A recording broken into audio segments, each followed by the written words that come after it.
Hello everybody! Physical Aspects of Delivery by Alexandra and me. And yeah, we're going to present this topic to you. Okay, go next slide. So, 1/10 of a second. That's the time it takes for someone to get an impression of you, only by the way you look and how you manage yourself. So, in this brief moment, you may have already decided if someone is confident, competent enough to speak about a subject. So, it's really important to keep in mind your body language, the physical aspects of your delivery in public speaking. So, this is what we're going to go through today. Approach the audience with confidence, make the most of your speaker settings, coordinate your body language with your words. So first of all, approach the audience with confidence. So before we even start talking, somebody may actually start having already decided how you are as a speaker and how the speech is going to be. Like for example, yesterday I was searching on YouTube about the Constitution, and up came a video with this woman who is sitting there with crossed arms, looking down from the camera with a dull face. So I immediately switched to another video, and there was a woman instead standing with a good posture and confident body language and good eye contact with the camera. So I took notes from this video, and yeah, I watched it straight through.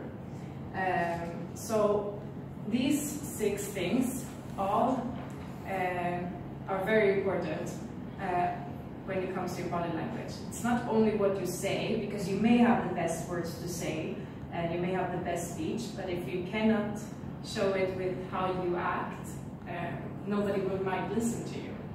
So how you dress, the way you carry yourself, how your eyes move, your facial expressions, and the way you move your arms, and how you, and where you stand, all plays an important role, and we're going to go through all of these steps with you. So first step is make the most of the speaker setting, and there are 2 important parts, proxemics and location. Proxemics is the distance between you and the audience. So if I stand at the back of the room, you may feel like I am not interested about the subject, or I lack passion for it. But if I instead go and stand really, really close to you, you may feel like I just invaded your privacy. So if I go back to where I started, does it feel more comfortable? Yes. Yeah.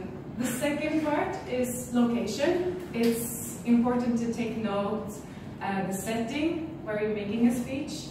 If it's informal, not formal, what do you have around you? For example, when Martin Luther King did his speech, I Have a Dream, it was a very formal occasion, and he had this podium he had to stand behind to give this authority. He could not be starting to move around. But if you're going to dinner party with your friends, which is less formal, you may have more freedom to move around and interact with the audience. Also an example is Steve Jobs when he was presenting Apple products. He had a lot of space, he could move around, and that, like if he was standing behind the podium, it would create a barrier between him and the audience. So by moving around, he seemed more friendly, confident, and relaxed. Okay, so coordinate your body language with your words. There's 4 steps for this to work, to have a great speech. And the first one is to know your gestures. Speakers have gestures, and different gestures mean different things. And there are different types. And for example, if you hold your hands stiff by your sides, you will appear tense and uncomfortable, which is not really good in a speech when you're trying to teach something. There are some things like annoying habits, like biting your lips, playing with pens, anything that you can think of, biting your lips, which can be all very annoying to the listeners. And so then there's illustrators. Gestures can be used to clarify and support your words. For example, when I say the first reason, I gesture with my hands so you can understand me better and what I mean. And emblems, they're non-verbal communication style that has a direct verbal meaning among people of the same culture. So for example, this sign means okay in most of Europe and America. However, in Japan, it means money. And you have to always vary your gesture. You have to be relaxed and the gestures have to be natural. Otherwise, you will look really strange and awkward and it will make the listeners uncomfortable. Posture is really important as well because there are different types of postures and depending on what you stand, the way you stand and where you stand can affect how the listener interprets your intentions. So if I close my shoulders, if I stand with my hands crossed, it will make you distant from me because it's signs of not wanting to be on the same level. But if I'm open, if my shoulders are back, if I'm ready to talk to everyone, if I look at everyone in the room, that means I'm confident and I'm ready to be like really interactive with you. Okay, next. So facial expressions and eye contact, really important. There are different types. Eye contact is really important because like this, I can catch the attention of everybody. And when you make contact with your listener, it's hard to look away. And there's this thing called game face.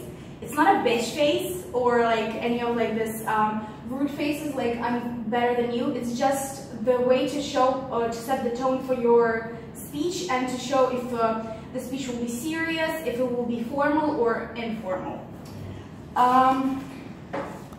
So there are facial management techniques like masking your emotions, neutralizing or intensifying, or detensifying. They're all really important because they have different roles. And intensifying an emotion, you exaggerate your facial expressions, which can make the listener more excited about things. Detensifying means you can use your face to make the person less angry about something or help them understand it from a different point of view. Neutralizing, you support your real feelings to suggest greater inner strength and resilience to listeners. So you just try to be calm. And masking an emotion is to not show your own opinion to people and like try to be on the same page with a different culture or different learning styles and stuff like this. Use appearance to support performance. The way you dress, the way you look, the way your hair, the way your nails look is all really important. And everything affects your speech, including the environment. So you have to be very careful. If you're giving a formal speech, you should wear a suit. But if you're giving an informal speech, like at a birthday party, you can wear something more comfortable, more open, fancy, whatever you prefer. These are some reference pages where we found all our information. Yeah, it's mainly from the book, but also the first statement we made of the seconds is from the book. Any questions? Okay, so in conclusion, this is everything you need to know to have a good speech and to look as confident and as good as possible. Thank you.